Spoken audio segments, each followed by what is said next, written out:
A brilliant lawyer and a cold attorney were forced to share the same desk while competing for the only promotion at the firm, capable of changing their lives forever. Today, you'll meet Madeline and Lucas, who couldn't stand each other and turned a coffee table into a real courtroom of disputes. But before we start this story, tell me here in the comments, have you ever had to compete for a promotion at work? Enjoy the story, everyone.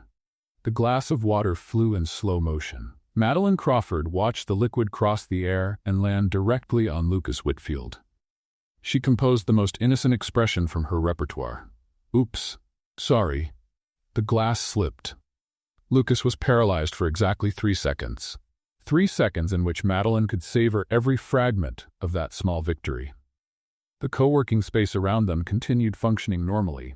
Professionals typing on laptops, phones ringing in the distance, nobody noticing that a war had just been declared at that tiny workstation in the corner of the room.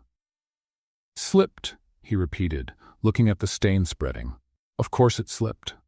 Accidents happen, she replied, turning her eyes back to the computer screen with a little smile she didn't bother to hide. Lucas took a deep breath, counted mentally to 10, then to 20.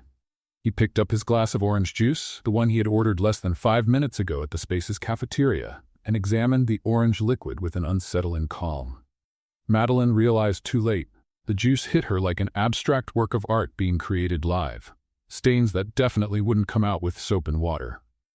Oops, Lucas said with the same tone she had used. Sorry, the glass slipped. You didn't do that.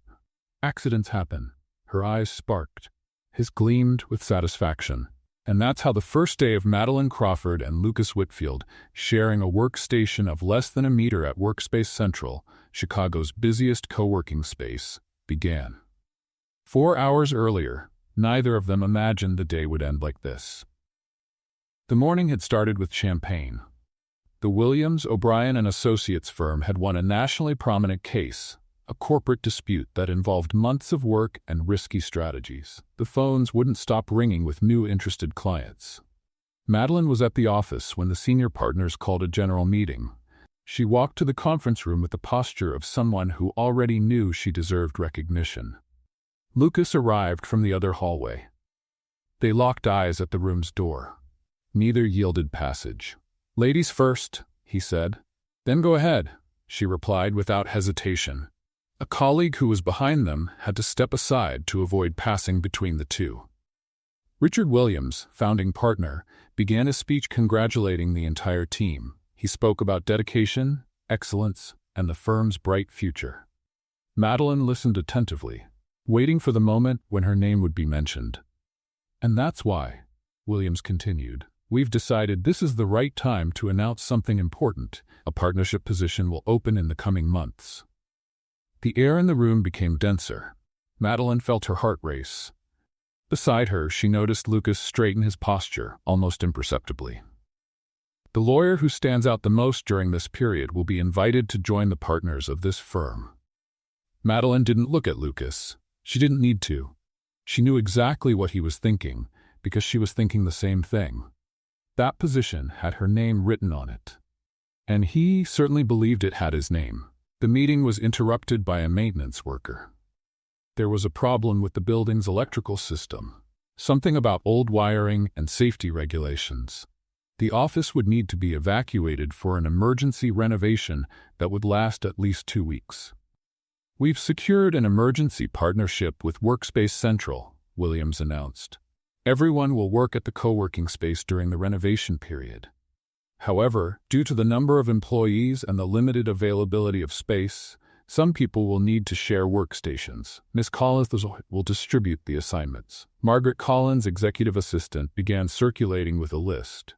Madeline waited until her name was called. "Crawford and Whitfield," Margaret said, looking at the clipboard. "You've been assigned to Station 27. Shared." "The two of us?" Madeline asked. "In the same space?" Lucas completed. "Exactly." Margaret replied with an expression suggesting she knew exactly what she was doing. "I'm sure you'll be able to adapt." "For how long?" Madeline insisted. "Until the renovation is finished." And that's how Madeline found herself sitting less than half a meter away from the man she hated most in all of Chicago's legal universe. The rivalry between them wasn't news. It had started 3 years earlier, when both entered the firm the same week and were assigned to the same case. What should have been a promising partnership turned into a fierce competition that almost compromised the entire process. Since then, the partners made a point of keeping them on separate projects. Until now. Station 27 was a nightmare. A narrow counter with 2 cramped chairs, a single power outlet they had to fight over, and a low divider that offered no privacy. The noise of the co-working space was constant, but nothing compared to the silent tension between the two. "Are you going to stare at me all day, or do you plan to work?" Madeline asked, opening her laptop. "I was just admiring how you managed to occupy 3/4 of the counter with your things. Maybe if you didn't bring physical folders like we were in 1990, there would be more space. Some of us prefer traditional methods. Some of us prefer efficiency." Madeline went to the co-working cafeteria and came back with a glass of water. Lucas had ordered an orange juice. They worked in silence for almost an hour, the sound of keys and occasional sighs filling the space between them. That's when the water slipped, and the juice flew in retaliation. And 2 weeks of forced coexistence began. At the end of that first day, while Madeline was putting away her things, she noticed something strange. A messenger had entered the co-working earlier, delivering a brown envelope to Margaret Collins, who was in a reserved room in the back. The partners had exchanged meaningful looks before putting away the envelope without explanations. Madeline frowned. There was something happening that she couldn't identify. But at that moment, her priority was surviving the next 2 weeks. The partner position could wait until tomorrow. The war against Lucas Whitfield, on the other hand, was just beginning. Lucas Whitfield was smiling, and that could only mean one thing: trouble. Madeline observed her rival from the other side of the counter, phone to his ear, closing what seemed to be an important deal. She recognized that tone of voice, the cadence of someone about to land a big client. When he hung up, he didn't even try to hide his satisfaction. "I just closed a quarterly consulting contract with Henderson Industries." "Congratulations," Madeline replied without taking her eyes off the computer. "I closed the early renewal with Davies 20 minutes ago, but I didn't find it necessary to announce it." Lucas tilted his head. "Davies? The one who was considering going to the competition?" "That's the one. Sometimes all it takes is a well-structured proposal and a bit of competence." Interesting choice of words, a bit of competence. "I calibrate according to the audience." He opened his mouth to respond, but was interrupted by Margaret Collins, who appeared beside the station with her usual clipboard. "Mr. Williams requested a detailed report of your activities, tasks completed, methods applied, results obtained, deadline by noon tomorrow." "That's not standard procedure," Madeline observed. "It is now," Margaret replied, and walked away without giving explanations. The two remained silent for a moment. "They're evaluating us," Lucas said quietly. "Brilliant deduction. I'm trying to be collaborative here. And I'm trying to work. One of us is succeeding." Lucas sighed and returned to his screen. Madeline allowed herself a small smile of victory. The following morning brought a surprise. Mr. O'Brien showed up at the co-working space without warning, circulating between the stations like someone doing a casual inspection. When he reached Station 27, he stopped. "How is the experience of sharing the space going?" "Educational," Madeline replied. "Revealing," Lucas added. O'Brien looked from one to the other. "Revealing how?" "I discovered that some people still print documents in the middle of the 21st century, Madeline said, indicating Lucas's folders with a subtle gesture. "And I discovered that some people type so loudly they seem to be trying to drill through the keyboard," Lucas countered. "Speed and efficiency tend to make noise. Noise and results are different things." O'Brien wrote something in his notebook. "Very interesting," he murmured and walked away. When he was out of hearing range, Lucas turned to Madeline. "You just criticized me in front of a partner. I made an observation about work methods. If you felt criticized, perhaps it's time to update your methods. Or perhaps it's time for you to learn that not everything needs to be a competition." That coming from the man who announced his contract like he was raising a flag. "I shared good news, you turned it into a dispute." "No, I just put it in context." Lucas stared at her for a long moment. There was something in his look that she couldn't decipher. Irritation, certainly, but also something that seemed almost like admiration. "You're impossible," he finally said. "Thank you. I try hard." In the middle of the afternoon, both were called for a video conference with Williams. The connection was bad, and they ended up sharing the same meeting room, each at one end of the table, looking at the same screen. "I want to know how you evaluate each other's performance," Williams said without beating around the bush. Silence. "Crawford, you start." Madeline took a deep breath. The temptation to destroy Lucas was enormous, but she was too smart to fall for that obvious trap. "Mr. Whitfield is a competent professional. His methods are different from mine, but he delivers consistent results." Lucas couldn't hide his surprise. "Whitfield, your turn." "Miss Crawford is extremely capable. We disagree on practically everything, but I can't deny that she knows what she's doing." Williams nodded slowly. "Interesting. You can get back to work." The screen went black. Madeline and Lucas looked at each other. "That was a test," she said. "Obviously." "Do you think we passed?" "I think we still don't know what the rules of the game are."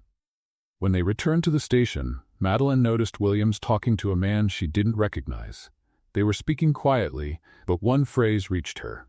"The results from the other state arrive tomorrow. We need to analyze them before deciding." "Other state?" She looked at Lucas, who had also heard. The same confused look. At the end of the day, a messenger delivered another brown envelope to the partners' reserved room. Through the glass, Madeline saw Williams read the contents and show them to O'Brien. The two exchanged serious looks before putting away the papers. "How many envelopes have there been?" Lucas asked. "That's the third one I've counted." "And no explanation?" "None." They remained silent, watching the partners through the glass. "Do you think this competition is just between the two of us?" Lucas asked. Madeline didn't answer. For the first time, she felt there was something happening behind the scenes that they couldn't see. That night, as she left the co-working space, she passed by Margaret Collins, who was talking on the phone. A single phrase reached her ears. "Yes, the reference material arrived. Nobody knows who produced it." Madeline stopped, but Margaret had already hung up and disappeared down the hallway. The document had no name. None. Zero. Nothing. Madeline turned the last page of the report for the third time, looking for any identification.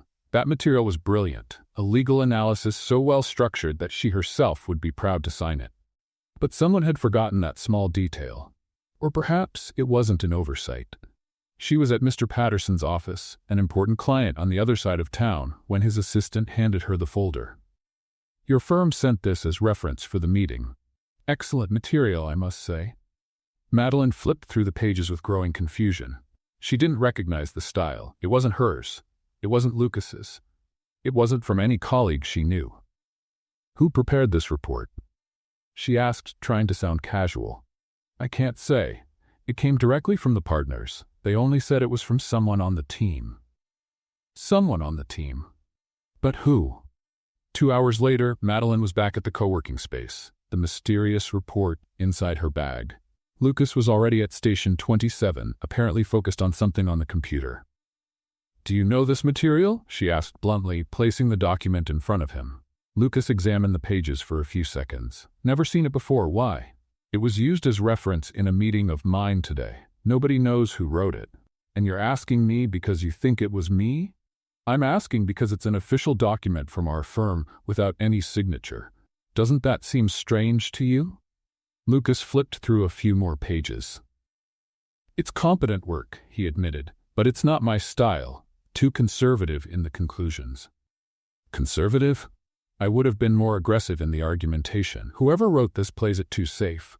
Madeline took the document back. "Interesting. I thought exactly the opposite." "Which would be what? That I play it too safe?" "That you've never met a conclusion you didn't want to exaggerate." Lucas smiled. That irritating smile she was beginning to know too well. Was that a criticism or a professional observation? "You can choose whichever you prefer." Before he could respond, Madeline's phone rang. It was Margaret Collins.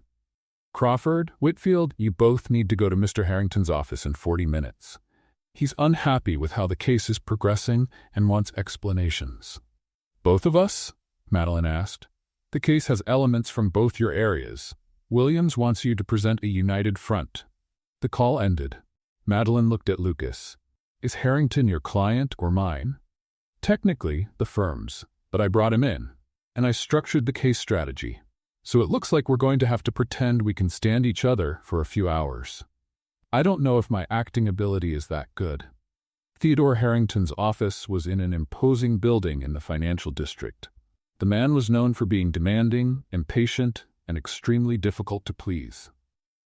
When Madeline and Lucas entered the room, he didn't even get up to greet them. I want to know why my case has been stalled for 2 weeks. Lucas opened his mouth to respond, but Madeline was faster. Mr. Harrington, the case isn't stalled, it's in a phase of strategic consolidation. Each day of apparent inactivity is in fact preparation for a stronger move. Harrington narrowed his eyes. That sounds like a sophisticated excuse for inertia. With all due respect, Lucas intervened. If we wanted to make excuses, we would have chosen something less elaborate. The truth is that cases like yours require precision. Hasty moves can cost more than strategic patience. Madeline almost looked at Lucas with surprise. It was exactly what she would have said. And how much longer will this strategic patience last? Harrington asked. Less than you imagine, Madeline replied. We're finalizing an approach that will change the course of the dispute. Where? Harrington looked from one to the other. I thought you two couldn't stand each other. Silence. Where did you get that idea? Lucas asked. I heard comments. The legal market is small. Madeline and Lucas looked at each other. For a fraction of a second, something passed between them. A silent understanding. You know how rumors are, Madeline said softly. People love to create narratives where none exist. Exactly, Lucas completed. Actually, we work very well together. Our differences in style are complementary. Complementary, Harrington repeated, clearly skeptical. I bring the creativity, Lucas said, and I bring the structure, Madeline completed. Together we cover all the angles. Harrington observed them for a long moment. Then, for the first time since they entered, something like a smile appeared on his face. Did you rehearse this? No, both answered at the same time, and this time it was true. The meeting lasted another hour. At some point, without either of them noticing exactly when, the answers began to complement each other naturally. Lucas would start a sentence, Madeline would finish it, she would present an argument, he would reinforce it with examples. When they left the building, the sun was already setting. That was, Lucas began. Strange, Madeline completed. I was going to say efficient. It was also strange. They walked in silence for a few meters. That report without a signature? Lucas said suddenly. Don't you think it's odd that nobody knows who wrote it? I'm trying not to think about it. Why? Because every time I think about it, I reach conclusions that don't make sense. Like? Madeline stopped and looked at him. Like the possibility of someone working on firm cases that we don't even know about. Lucas fell silent. The same idea had clearly crossed his mind. That would be, he began. Unlikely, she cut in, but not impossible. That night, Madeline reread the mysterious report once more. On the last page, almost invisible in the lower corner, there was a single word she hadn't noticed before. A code, or perhaps an initial. The letter B. The letter B. Madeline spent the entire night thinking about that mysterious initial. Now, standing in the O'Hare Airport lobby with a rolling suitcase, she watched Lucas approach with a coffee in hand and the calm of someone who hadn't spent hours analyzing an unsigned document. Sleep well? He asked. Wonderfully. You? Perfectly. Both were lying, and both knew it. Williams had called the night before. An important client in New York needed urgent in-person service, and the complexity of the case required complementary knowledge. Translation: Madeline and Lucas would have to work together outside of Chicago. At least we'll have more space than at Station 27, Lucas commented as they entered the boarding line. A jail cell would have more space than Station 27. Are you comparing our work environment to a prison? I'm making an architectural observation. The flight passed in productive silence. Madeline reviewed documents, Lucas made notes. Professionalism in its purest form. When they landed at LaGuardia, the designated driver was nowhere to be found. The organization of this trip is impeccable, Madeline observed, looking at her phone with no signal. Maybe it's a test of adaptability, or of patience. In that case, you've already lost. You've been complaining since we landed. Making pertinent observations isn't complaining, it's stating facts. They shared a taxi. Traffic turned 20 minutes into almost 2 hours. At some point between the Triborough Bridge and downtown Manhattan, the silence began to feel heavy. "What do you think that letter on the report means?" Lucas asked. Madeline considered not answering, but curiosity won. It could be an initial. It could be an internal code. It could be a formatting error. You don't believe it's an error, no, do you? Me neither. Someone wanted to leave a mark without leaving a signature. Why? That's the right question. The client was Richard Donovan, a businessman with a reputation for turning lawyers into former lawyers when he didn't like the results. An old contractual error had resurfaced on the eve of an important merger. "Explain how this happened," Donovan demanded. "Mr. Donovan," Madeline replied, "the origin of the error is less relevant than its correction. We can investigate responsibilities later. Now we need focus." "Focus on what exactly?" "On ensuring this merger happens," Lucas completed. "The error exists. The solution does too. The difference between success and failure is the time it takes us to go from one to the other." Donovan studied them for a moment. "Do you two always finish each other's sentences?" "No," both answered simultaneously. The meeting stretched for hours. Clauses were reviewed, risks were mapped, solutions were built. At some point, Madeline realized she had stopped fighting against Lucas and started working with him. It was unsettling. During a break, while Donovan took a call, Lucas approached. Page 43, the termination clause. Madeline located the section. "What about it?" "The wording allows for ambiguous interpretation. If the other party has competent lawyers, they'll exploit it." She reread it. He was right. "How did you identify that?" "I read the entire contract, twice." "When?" "On the plane, while you were pretending not to watch me." "I wasn't watching you. You looked in my direction 14 times. I was looking out the window." "You were in the aisle seat." Madeline had no answer for that. The correction was made in time. Donovan signed the documents with something like satisfaction. "I must admit I'm impressed. Your synergy is remarkable." "Thank you," Madeline said. "We work well under pressure." "Separately," Lucas added. "In parallel," she corrected. "In the same general direction," he concluded. "Accidentally," she finished. Donovan raised an eyebrow but didn't comment. At the hotel that night, Madeline received a message from Margaret Collins. Brief and enigmatic. Urgent envelope arrived. Partners meeting early tomorrow. She was rereading the message when she heard a knock on the door. Lucas in the hallway was holding her pen. "You dropped this at the reception." "Thank you." He didn't leave. She didn't close the door. "Did you get Margaret's message?" he asked. "About the envelope?" "That one." "I did. Do you think it's related to the report?" "I think it's related to a lot of things we're not seeing." The hallway was silent. The distance between them seemed to have decreased without either of them moving. "Today was different," Madeline said. "It was. We worked well together. Strangely well. Does that bother you?" Lucas thought for a moment. "More than I expected." "Why?" "Because it would be easier if you were just unbearable." "And I'm not?" "Not just that." Madeline felt something shift in the air between them. Something that didn't have a name yet. "Good night, Whitfield." "Good night, Crawford." The door closed.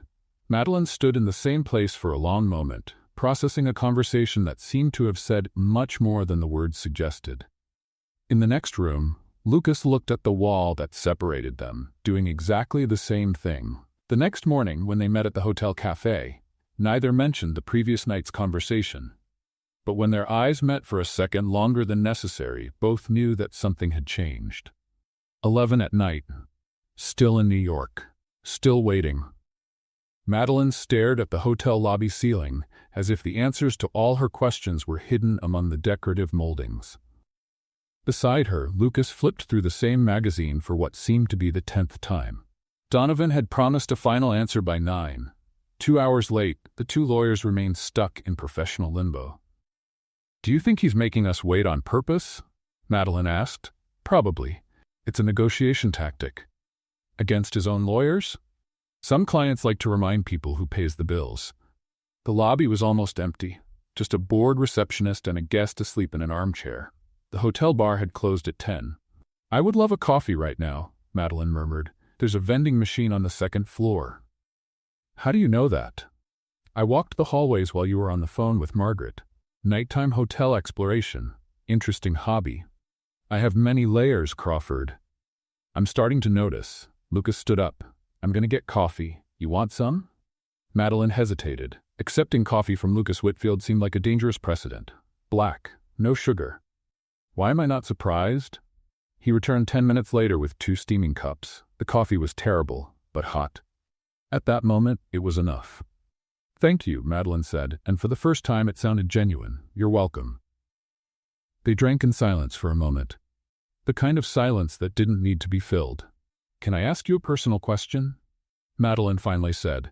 "Depends on the level of personal." "Why law?" Lucas raised an eyebrow. "That's personal?" "For some people, yes. Career choice says a lot about who we are." He looked at the coffee as if the answer were inside it.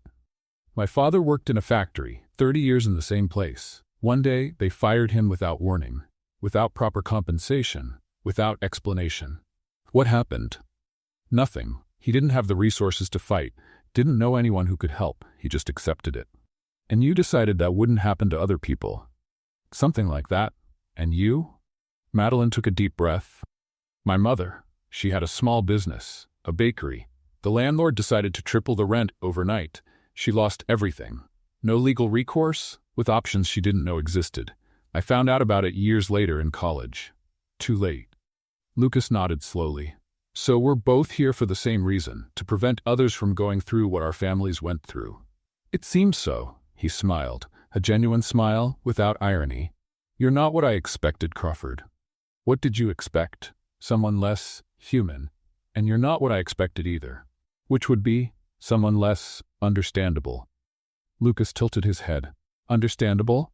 It's the best word I could find." "Should I feel complimented?" "You can interpret it however you want." His eyes met hers. The air seemed to grow denser. The empty lobby suddenly seemed smaller. "Madeline," he said, and it was the first time he used her first name. "Lucas." The distance between them had decreased without either noticing. Madeline could feel his warmth, see the details of the face she had never observed up close. He leaned in. She didn't pull back. Lucas's phone rang. The moment shattered. He looked at the screen, frowned, and read the message in silence. His expression changed. "What is it?" Madeline asked. "A message from Margaret, about important developments out of state." "What kind of developments?" "It doesn't specify. Just that the partners are satisfied with the results." Madeline felt something freeze inside her. Out of state.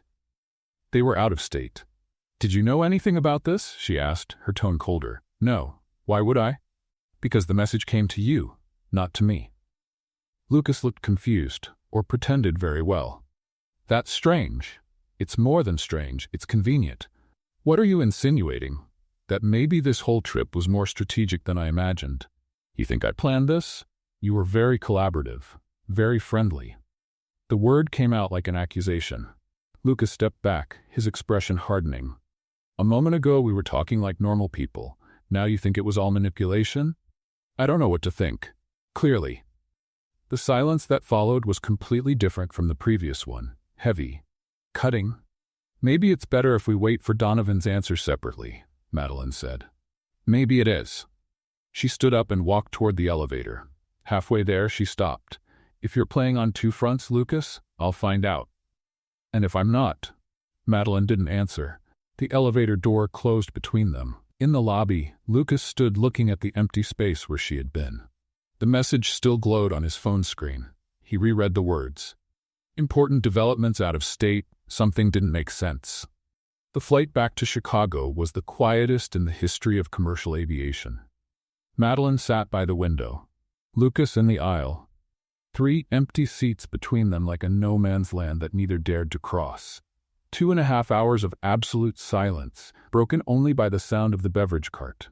When they landed, each grabbed their suitcase and left without a word. The next morning, Madeline arrived at the co-working space before everyone else. Deliberate strategy. The less time sharing space with Lucas, the better. She dove into work with an almost desperate intensity, accepting 3 new cases before noon. "Crawford." O'Brien's voice made her look up. "Sir? I heard you took on the Pemberton case."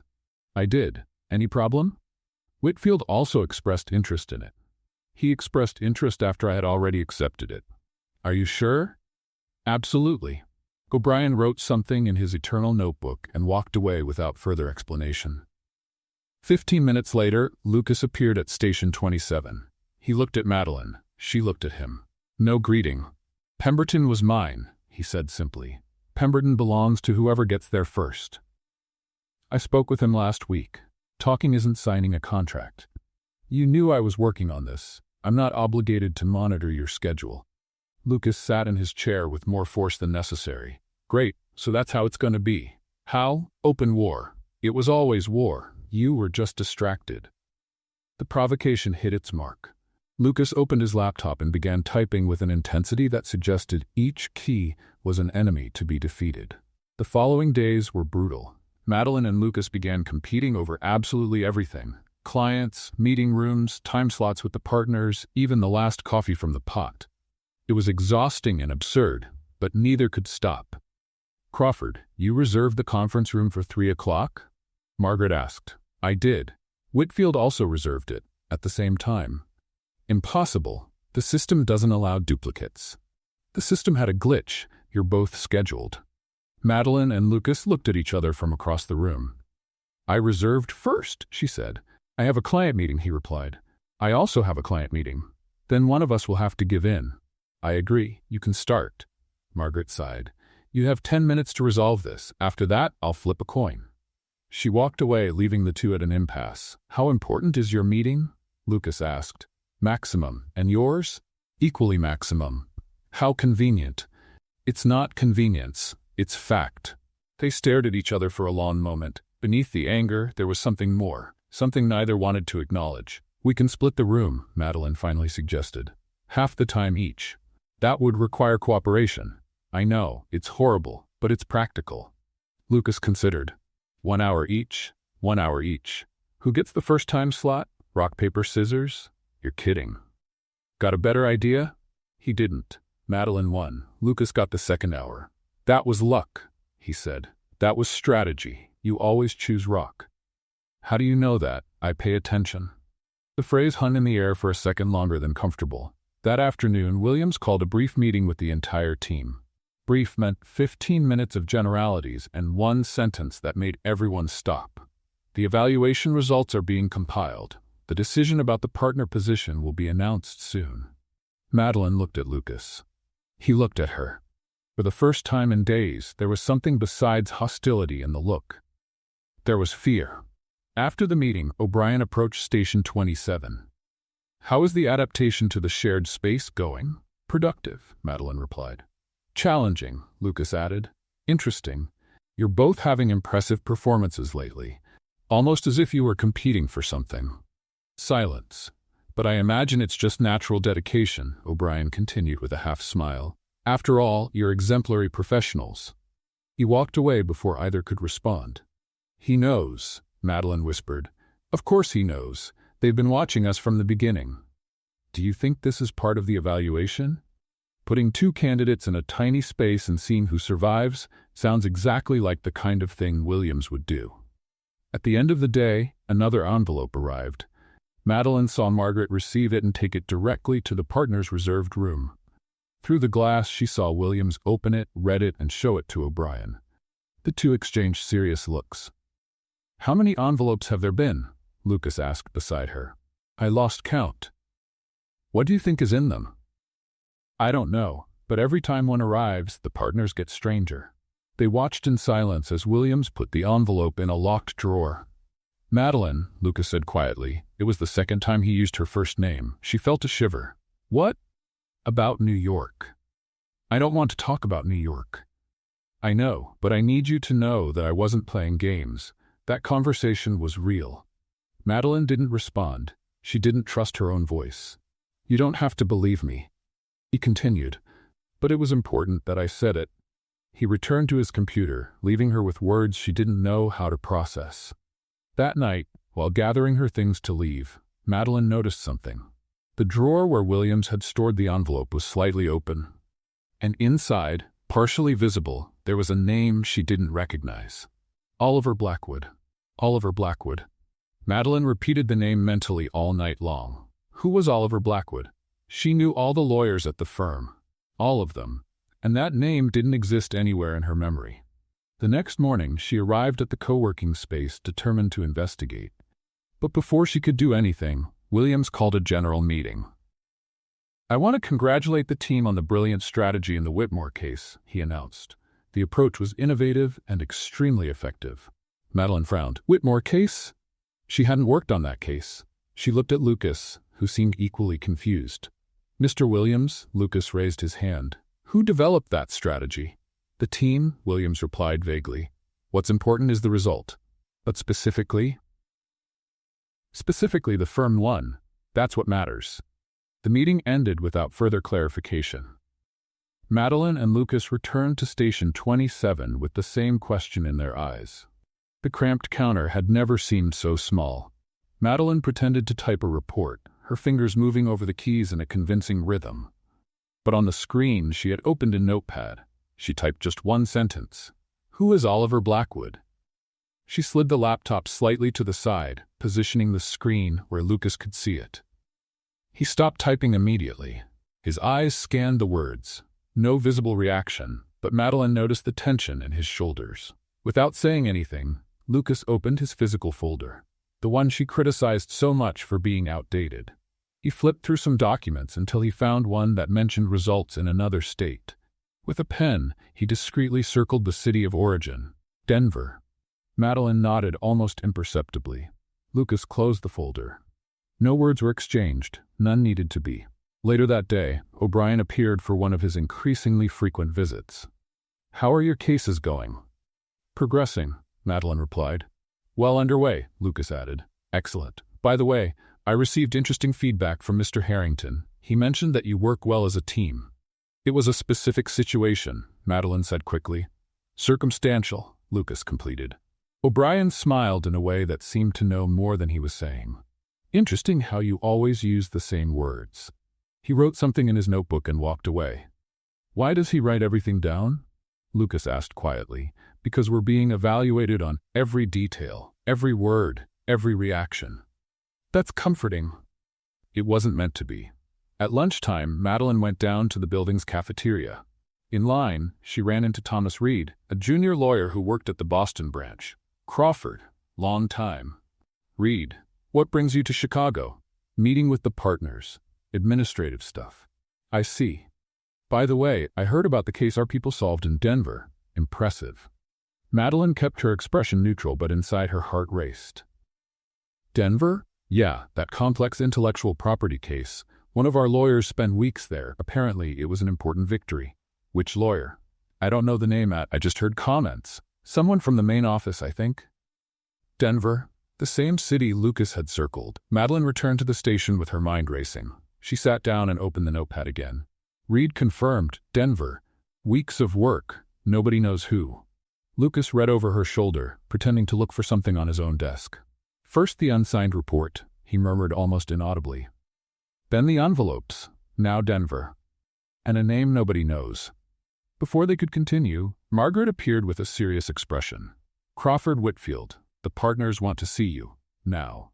The meeting room was strangely formal, Williams sitting on one side, O'Brien on the other, two empty chairs waiting for them. "Sit down," Williams indicated. They obeyed. "It has come to our attention that you've been asking questions about internal firm matters." Williams began. "Questions?" Madeline kept her tone neutral. "About cases, about colleagues, about information that doesn't directly concern you. We were just—" "Curiosity is an admirable quality," O'Brien interrupted. "In moderate doses. In excess, it can be counterproductive." The veiled threat hung in the air. "You're both excellent professionals," Williams continued. "We wouldn't want distractions to affect your performance. Especially now." "Especially now?" Lucas asked. "The decision about the partnership will be announced soon. It would be a shame if noise interfered with the evaluation."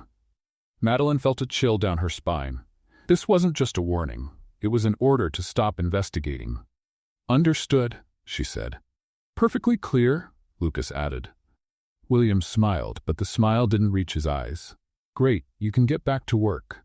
In the hallway, Madeline and Lucas walked in silence until they were far enough away. They know we're suspicious, she whispered. More than that, they want us to stop. Which means there's something to find. The question is it worth the risk? Madeline thought about the name. Oliver Blackwood, the envelopes, Denver, everything that didn't make sense. Maybe it's better to focus on what we can control, she finally said. Lucas nodded, but there was something in his eyes that said otherwise.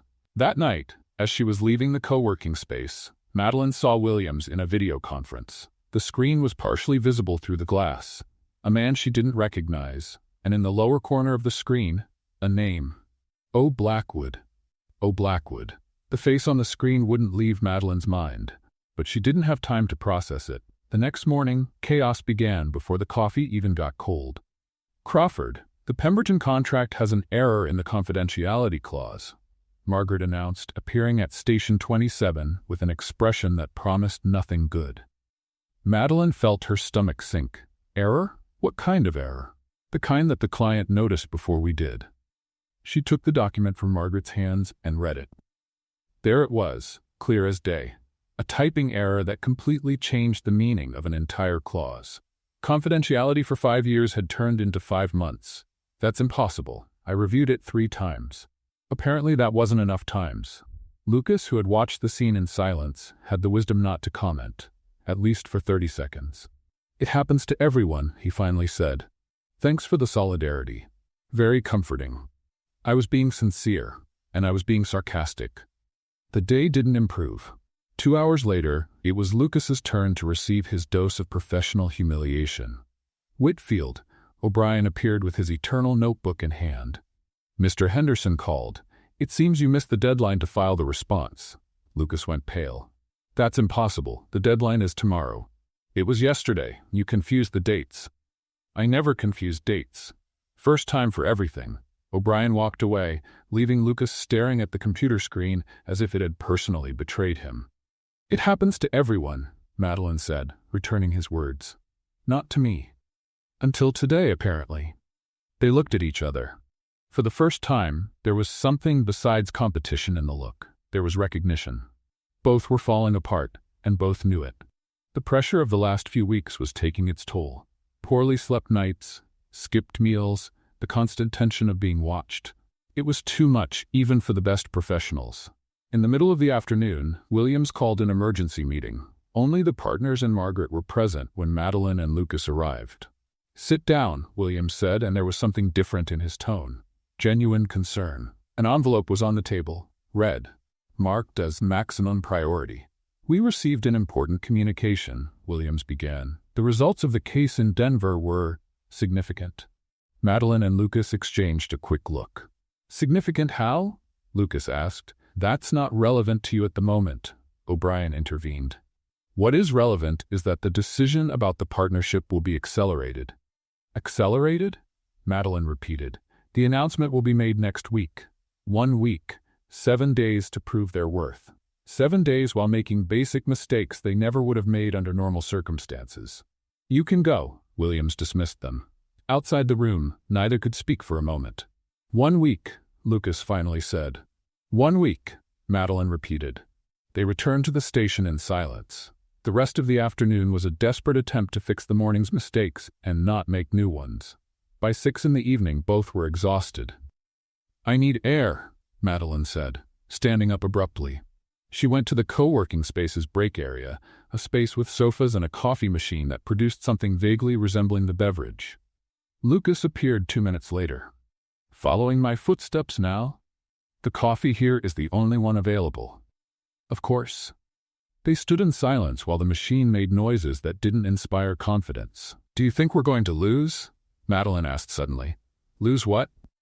Everything. The position, credibility, the job. Lucas didn't respond immediately. I think we're so focused on competing with each other that we forgot about the rest. The rest being everything that actually matters. That's surprisingly philosophical coming from you. Exhaustion does that to people. Madeline took her coffee from the machine. It was horrible. She drank it anyway. About New York, she began. I already said I wasn't playing games. I know, but I never said whether I believed you or not. Lucas looked at her. And so? I want to believe. But every time I let my guard down, something happens that makes me doubt. Like Margaret's message? Like Margaret's message. Like the partners acting as if they know something we don't know. Like all of this. Do you think I'm involved in this? I think I don't know who to trust anymore. The phrase hung in the air, too heavy to be ignored. Including yourself? Lucas asked. Madeline didn't respond, because the answer was yes. We're both losing control, he said quietly. Making mistakes, doubting everything. This isn't coincidence. What are you suggesting? That maybe this is exactly what they want, to put us under pressure until we break. They who? Williams, O'Brien, whoever is behind those envelopes. Madeline considered his words. It made disturbing sense. And what do we do? Stop fighting each other, at least until we understand what's happening. Would this be a truce? This would be survival. She looked at him for a long moment. The Lucas she knew would never propose something like this. But the Lucas in front of her seemed as lost as she was. 1 week, she finally said. 1 week. It wasn't an agreement. It wasn't trust, but it was a start. That night, as she was leaving the co-working space, Madeline received a message from an unknown number. Just 3 words. You don't know anything. Madeline reread the message for the 100th time. The number was unknown, impossible to trace, and the words wouldn't leave her head. The next morning, she arrived at the co-working space before everyone else. Lucas appeared 15 minutes later, deep dark circles revealing a night as bad as hers. Did you get it too? He asked without beating around the bush. The message? I did. Any idea who sent it? None. You? 0. They sat at station 27, but neither opened their laptop. There was something more urgent to resolve. We need to find out who Oliver Blackwood is, Madeline said quietly. I agree, but how? The partners made it clear they don't want questions. Then we don't ask, we investigate. Lucas raised an eyebrow. Since when are you in favor of breaking rules? Since the rules seem to exist to keep us in the dark. The plan was simple. Madeline would distract Margaret while Lucas accessed the human resources system. It wasn't ethical. It wasn't professional, and it was probably grounds for dismissal. But they were too desperate to care. Margaret, Madeline approached the assistant with her most convincing smile. Can I ask a question about the quarterly report filing procedure? Margaret looked at her with suspicion. You've never been interested in filing before. I'm trying to become a more well-rounded professional. At 8:15 in the morning? It's never too early to learn. On the other side of the room, Lucas had sat down at a computer near the administrative area. His fingers moved quickly over the keyboard. The filing is quite simple, Margaret began to explain, still suspicious. The reports are organized by date, client, and person responsible. Madeline nodded with exaggerated enthusiasm, pretending to absorb every word while watching Lucas out of the corner of her eye. 5 minutes.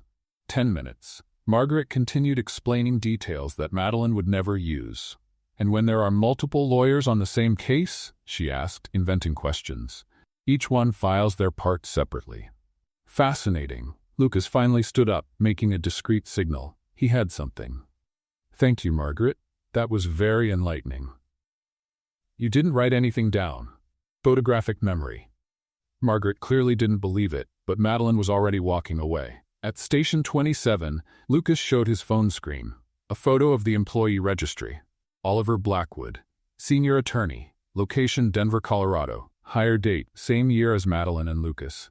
He joined the firm with us, Madeline said, incredulous. And nobody ever mentioned it, in 3 years. How is that possible? Look at his case history. Lucas scrolled to another photo. An impressive list. Complex cases, significant victories, high-profile clients. Everything conducted quietly, far from Chicago. He's good, Madeline admitted. He's very good, and he's competing for the same position as us. The penny finally dropped. All the competition between them, all the provocations, all the sleepless nights trying to outdo each other. And all along there was a third player they didn't even know existed. The partners knew, Lucas said. From the beginning. Of course they knew. They planned this. But why? What's the point of making us compete without knowing who we were really competing against? Madeline thought for a moment. Pressure test. They wanted to see how we would behave under extreme stress. And we fell for it perfectly. Fighting each other while the real competitor worked in peace. The silence that followed was heavy. All the rivalry of the last few months seemed absurd now. Wasted energy fighting the wrong person. I feel like a complete... Lucas stopped, looking for the right word. Fool? I was going to say something stronger, but fool works.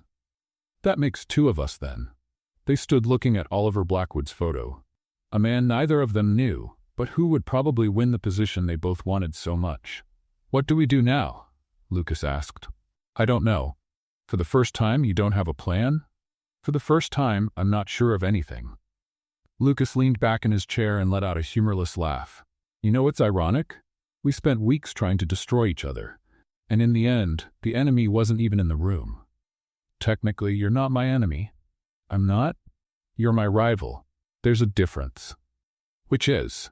Madeline thought before answering. Enemies you want to see fail, rivals you want to overcome. But deep down, you respect them. Lucas looked at her differently. That was almost a compliment. Don't get used to it. Too late. That afternoon, Williams called another meeting, this time just Madeline and Lucas. I imagine you've already found out, he said without beating around the bush. There was no point in denying it. Oliver Blackwood, Madeline confirmed. You're more persistent than I expected. That's good. Why didn't you tell us from the beginning? Lucas asked. Because it wasn't relevant. It wasn't relevant to know who we were competing against? Williams leaned forward. You were competing against yourselves. You always were. Oliver was just an external variable. A variable who might win the position, Madeline said. Might, or might not. The decision hasn't been made yet. O'Brien, who had remained silent, finally spoke. What we observed in recent weeks was revealing.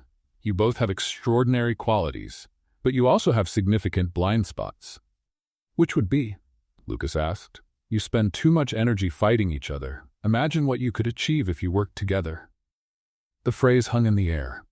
The announcement will be tomorrow, Williams concluded. Rest. You're going to need it. Outside, Madeline and Lucas walked in silence. Work together, he repeated. Do you think they're suggesting something? I think they're testing us until the last second. What if we just stopped playing their game? Madeline stopped walking. What do you mean? Lucas looked at her. What if, regardless of tomorrow's result, we did things differently? Before she could answer, her phone vibrated. A message from Oliver Blackwood. Congratulations on finding out. See you tomorrow. Oliver Blackwood's message still glowed on Madeline's phone screen. Lucas was beside her, both standing on the sidewalk in front of the co-working space, not knowing exactly what to do with that information. I need a drink, Madeline said. It's 6 p.m. So what? So what, I completely agree. They walked without a set destination. They passed elegant restaurants, crowded cafeterias, and bistros with lines at the door. Nothing felt right. Then they heard the music. An off-key voice singing an 80s ballad echoed from an establishment with neon lights on the facade. The sign said Lucky Voice Karaoke Bar. No, Madeline said immediately. Why not? Because it's a karaoke bar. Exactly. Drinks and free entertainment. Entertainment is a generous word for drunk people singing off-key. Do you have a better suggestion? Madeline looked around. Full restaurants, endless lines, and the prospect of a serious night discussing Oliver Blackwood. All right, but I'm not singing. Nobody asked you to sing. I'm making it clear right now. The interior of the bar was exactly what you would expect. Purple and blue lighting, a small stage in the back, screens displaying song lyrics, and a long counter where people of all types drank and watched the performances. They found 2 empty stools in the corner of the counter. Proximity was inevitable, shoulders almost touching. What'll it be? The bartender asked. Whiskey, straight, Lucas said. Gin and tonic, Madeline added. On stage, a middle-aged man was finishing an enthusiastic but painful version of a classic rock song. The audience applauded out of politeness. This is wonderful, Lucas said, genuinely amused. This is auditory suffering. You don't know how to appreciate art. This isn't art. This is a crime against music. The drinks arrived. Madeline took a generous sip and felt her shoulders relax for the first time in weeks. So, Lucas began. Oliver Blackwood. Can we not talk about that for 5 minutes? What do you want to talk about then? Anything. The weather, that gentleman's questionable vocal technique, your biggest fear. My biggest fear? It's a valid question. Lucas thought for a moment. Mediocrity. Seriously? Seriously, the idea of going through life without leaving any mark, doing everything right and still being forgotten. Madeline didn't expect such an honest answer. That's surprisingly deep for a karaoke bar. Hope the whiskey helps, and you, what's your biggest fear? She swirled the glass between her fingers, depending on someone, depending how, emotionally, financially, in any way, the idea of needing another person to be complete. That explains a lot about you. What does that mean? It means you've built very high walls, Crawford. Walls protect me. Walls also isolate. The phrase hung in the air. Madeline had no answer. On stage, a woman began singing a romantic song from the 90s. She was slightly off-key, but made up for it with dramatic enthusiasm. Is she crying? Madeline asked, grateful for the distraction. I think it's the emotion of the song. Or the alcohol. Probably both. They watched in silence for a moment. The woman finished with a scream that could be a high note or a cry for help. I used to sing in the shower, Lucas said out of nowhere. Everyone sings in the shower. No, I really sang, with choreography. Madeline almost spit out her drink. Choreography? Rehearsed moves, facial expression, the whole package. Please tell me there's a video of this. There is, and it's dying with me. That's unfair. You can't mention something like that and not show it. I can, and I will. The bartender passed by offering another round. They accepted. Karaoke time, the host shouted into the microphone. Who's the next brave one? A woman at the next table pointed directly at Lucas. This one here, he said he sings very well. Lucas's eyes widened. I didn't say anything like that. Go on, handsome, the woman insisted, clearly a few drinks beyond recommended. The audience started clapping. Madeline covered her mouth to hide her laughter. You're not going to. Lucas said to her, I'm not going to what? Make me go up on that stage. I'm not doing anything, the audience is asking. Madeline? Lucas. Is this revenge for something? This is free entertainment. You said so yourself. He stared at her for a long moment. Then, to Madeline's absolute surprise, he stood up from the stool. If I'm going to embarrass myself, at least it'll be memorable. He went up on stage to enthusiastic applause. He grabbed the microphone with a confidence Madeline didn't expect. The music started, a classic ballad, and then Lucas opened his mouth. He could sing. Not just could. He was genuinely good. His voice was steady, in tune, with an emotion that made the entire bar stop to listen. Madeline's mouth dropped open. When he finished, the applause was deafening. Lucas took an ironic bow and returned to the counter. You, Madeline said, are a box of surprises. I warned you I had choreography in the shower. There had to be some talent behind it. Why did you never mention you could sing? It never seemed relevant to office disputes. She shook her head, still processing. What else are you hiding? A lot. You'll have to find out gradually. The phrase was charged with something neither wanted to name yet. The bar continued noisy around them, but there, in that corner of the counter, there was only the two of them. Lucas extended his hand and touched hers. A simple gesture, fingers intertwined on the worn wood of the counter. Madeline looked at their joined hands, then at him. This is a terrible idea, she said quietly. Probably. We work together. Technically, we compete together. Tomorrow we'll find out who won the position. I know, but neither let go of the other's hand. I want to kiss you, Lucas said simply, and I'm tired of pretending I don't. Madeline's heart raced. The noise of the bar disappeared. Here? She asked. Is there a better place? She should pull back. Think about the consequences. Remember all the reasons why this would complicate everything. Instead, she leaned in. The kiss started soft, hesitant, as if both still expected the other to pull back. When that didn't happen, it became deeper. Years of tension dissolving in a single moment. Someone in the bar whistled. They ignored it. When they separated, Madeline was breathless. This complicates everything, she said. I know. And tomorrow? Lucas held her face tenderly. Tomorrow we'll find out. Together. They left the bar holding hands. On the sidewalk, he kissed her again. Without hesitation. That night, Madeline lay in bed staring at the ceiling. She was in love with Lucas Whitfield. And for the first time, that didn't seem like a problem. It felt like the beginning of something. Madeline woke up to the sound of rain hitting the window. Chicago's sky was gray, heavy, as if it knew this day would be decisive. She lay there for a few minutes, mentally reviewing everything that had happened. The bar, the karaoke, the kiss. Lucas Whitfield had kissed her, and she'd kissed back. And today, in a few hours, they would find out who would win the partner position. Her phone vibrated. A message from him. "Sleep well?" She smiled before responding. "No. You?" "Me neither. See you at the office." The office, not the co-working space. The renovation had finished 2 days earlier, and everyone had returned to the main building. It seemed appropriate that the announcement would happen there, where it all began. Madeline got ready carefully. She didn't know why she was nervous. It wasn't just about the position. It was about everything that would come after. When she arrived at the office, Lucas was already in the lobby. He wore the same suit from the first day, the one she had deliberately wet with water. The irony didn't go unnoticed. "Nice suit," she said. "Thank you. It survived a water attack a few weeks ago." "Accidents happen." "Of course they do." They smiled, the kind of smile that carries history. The elevator went up in silence. When the doors opened, Margaret Collins was waiting. "The meeting starts in 10 minutes. Main conference room." "Thank you, Margaret," Madeline said, "and congratulations to you both, regardless of the result." The phrase was strange. Margaret was never this nice. The conference room was full. All the firm's lawyers, assistants, interns, Williams and O'Brien sitting at the head. And beside them, a man Madeline recognized immediately.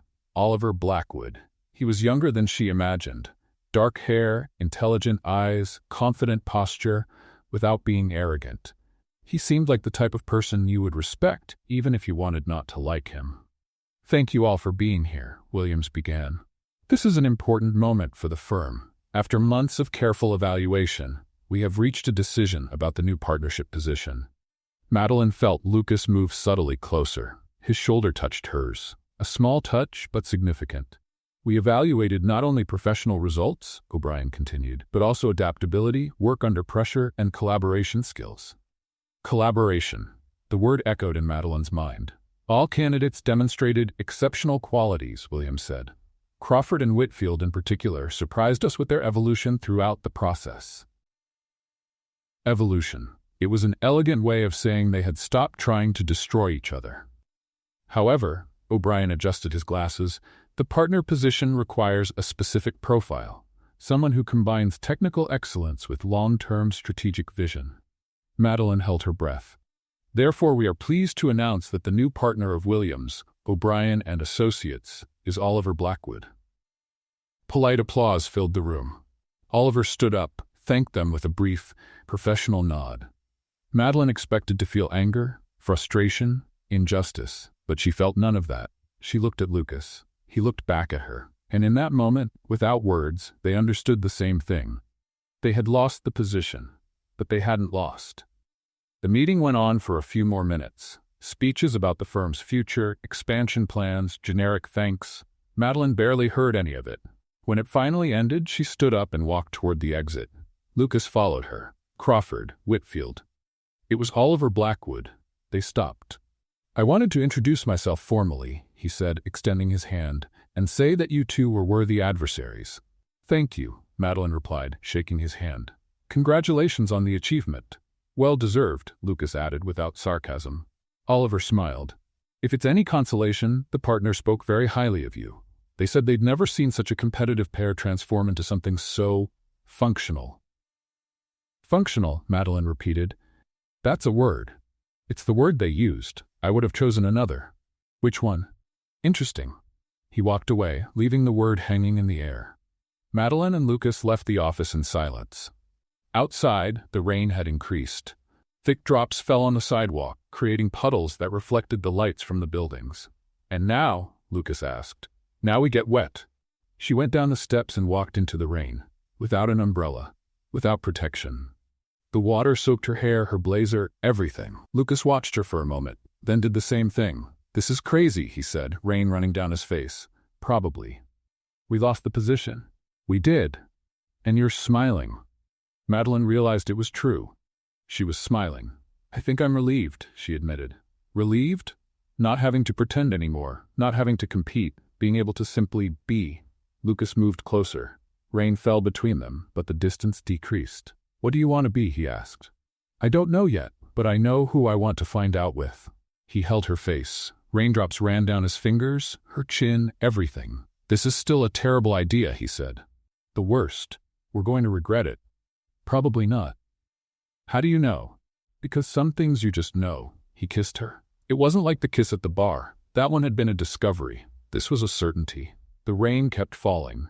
People passed by with umbrellas, casting curious glances. None of that mattered. When they separated, both were soaked and smiling. What do we do now? Madeline asked. First, we find a dry place. And then, Lucas looked at the office building. Then at her. Then, we build something of our own. The phrase hung in the rain like a promise. Madeline took his hand. Then let's start. They walked together down the wet sidewalk, leaving the office behind. They didn't know exactly where they were going, but for the first time that didn't seem like a problem. It felt like an adventure. The rain had turned Chicago streets into small rivers, and Madeline and Lucas walked without a set destination, hands intertwined, smiling like two people who had finally stopped fighting against the obvious. My apartment is 2 blocks away, Lucas said. We can dry off there. That sounds like a convenient excuse. It is a convenient excuse, but it's also true. Madeline pretended to consider. All right, but only because I'm freezing. Of course, only because of that. Lucas's apartment was exactly what she expected and nothing like she imagined at the same time. Organized, but with personality. Shelves full of books, a guitar leaning in the corner that she never knew he played, and a view of the city that sparkled even through the rain. You play guitar? She asked, pointing at the instrument. Badly, but I like to try. First karaoke, now guitar. How many secret talents do you have? You'll have to stick around to find out. He disappeared down a hallway and came back with 2 towels and a t-shirt. I don't have women's clothes, but this should work for you to dry off. Madeline took the t-shirt. It was gray, soft, and clearly had been worn many times. Your favorite? How do you know? It's faded. People keep faded things out of affection, not necessity. Lucas smiled. You're very observant. I pay attention to things that matter. The phrase carried more weight than the word suggested. Madeline went to the bathroom to change clothes. When she looked at herself in the mirror, she saw a version of herself she didn't completely recognize. Wet hair, smudged makeup, and a smile she couldn't contain. Lucas's t-shirt was too big, fallen to mid-thigh. It smelled like fabric softener and something she could only describe as him. When she returned to the living room, she found Lucas in the kitchen, preparing something on the stove. He had also changed clothes, sweatpants and a simple t-shirt. What are you doing? She asked. Hot chocolate? Universal remedy for rainy nights. You cook too? Hot chocolate doesn't count as cooking. It counts to me. He served 2 mugs and handed one to her. Madeline wrapped her hands around the hot ceramic, feeling the warmth spread through her fingers. They went to the couch. The rain continued beating on the windows, creating a soft melody that filled the silence between them. Can I tell you something? Lucas said. You're full of confessions today. This one's important. Then tell me. He looked at the mug, then at her. On the first day at the coworking space, when you spilled water on me, I was angry. Really angry. I know, you spilled juice on me as revenge. But it wasn't just anger. It was admiration. Nobody had ever confronted me like that, without fear, without backing down. That impressed you? More than I wanted to admit. Madeline put the mug on the coffee table. You want to know when I knew I was in trouble? When? When you went up on that karaoke stage and sang like it was the most natural thing in the world. You had nothing to prove, but you did it anyway. For fun? For courage. And that completely disarmed me. Lucas placed his mug next to hers. The space between them on the couch had decreased without either of them noticing. Madeline. Lucas. I don't know what's going to happen tomorrow. With work, with our careers. I don't either. But I know what I want now. What? To stay here, with you, without thinking about anything else. She didn't respond with words. Instead, she moved closer and rested her head on his shoulder. Lucas put his arm around her, pulling her closer. They stayed like that for a long moment, the rain outside, the warmth between them. Stay, he said. Stay here. I didn't bring anything. You don't need anything. Lucas, no expectations, no pressure, just stay. She lifted her head and looked at him. In his eyes, she saw everything she needed to see. Affection, respect, patience. All right, she said. I'll stay. He smiled. That smile she had hated for so long and now couldn't imagine living without. Later, lying in his bed, Madeline with her head on Lucas's chest, listening to his heartbeat in a steady rhythm, she thought about how strange life was. 6 months later, Madeline still couldn't believe what she was seeing. The gold plaque on the door said, Crawford and Whitfield Law. Elegant letters, navy blue background, installed exactly 15 minutes ago by the same technician who was now gathering his tools in the hallway. It's crooked, Lucas said, tilting his head. It's not crooked. Yes, it is. Look at the right corner. The right corner is perfect. You're being biased because you chose the font. I chose the font because you wanted to use Comic Sans. It was a joke. It didn't seem like a joke. The technician looked from one to the other, clearly confused about whether this was a fight or a normal conversation. He decided it wasn't his problem, took the payment, and left.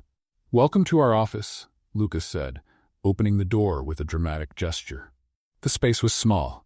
2 desks, a meeting room that also functioned as a break room, and a window that looked out onto an alley. It wasn't glamorous. It wasn't imposing. It didn't have a lake view or a marble reception. It was perfect. We need plants, Madeline said, looking around. Plants die. Not if you take care of them. I can barely take care of myself. That's why you have me now. Lucas smiled and put his arm around her waist. That's true. My survival rate has improved considerably. They had resigned from Williams, O'Brien and Associates on the same day. It wasn't an impulsive decision. It was the result of weeks of conversation, planning, and a growing certainty that they wanted to build something of their own. The partner's reaction was surprising. Are you sure? Williams had asked. Absolutely, Madeline replied. It's a risky decision. The market is competitive. So are we, Lucas said. Williams observed them for a long moment. Then, something like respect appeared on his face. You'll go far. Together, it was the closest to a blessing they would get from him. Now, standing in the middle of the empty office, Madeline felt a peace she hadn't known in years. Any regrets? Lucas asked. Not at all. You? Only that we didn't do this sooner. Madeline's phone vibrated. A message from Margaret Collins. Envelope for you at the building reception. They looked at each other. Envelope? Lucas frowned. We haven't even officially started yet. Maybe it's advertising. Advertising doesn't come in a mysterious envelope. They went down together. The doorman handed them a brown envelope with the Williams, O'Brien and Associates logo. Back in the office, Madeline opened it carefully. Inside, a formal letter and a contract. She read it silently, then summarized for Lucas. Institutional partnership proposal. Case referrals, access to their client network, first-year support. In exchange for what? Exclusivity in some areas. Percentage of fees. Lucas whistled softly. That's tempting. Madeline reread the terms. It was a generous offer, financial security, guaranteed clients, and chains. Subtle, elegant, but still chains. No, she said. No, we didn't leave there to stay tied to their system. Lucas took the contract from her hands. They're offering stability. They're offering control disguised as partnership. Are you sure? Madeline looked at him, at the plaque on the door, at the small office that was completely theirs. We didn't get here to do things the safe way. We got here to do things our way. Lucas smiled, that smile she knew so well now. That's the Madeline Crawford I know. He tore the contract in half, then in 4. He threw the pieces in the trash. Done. Decision made. No regrets?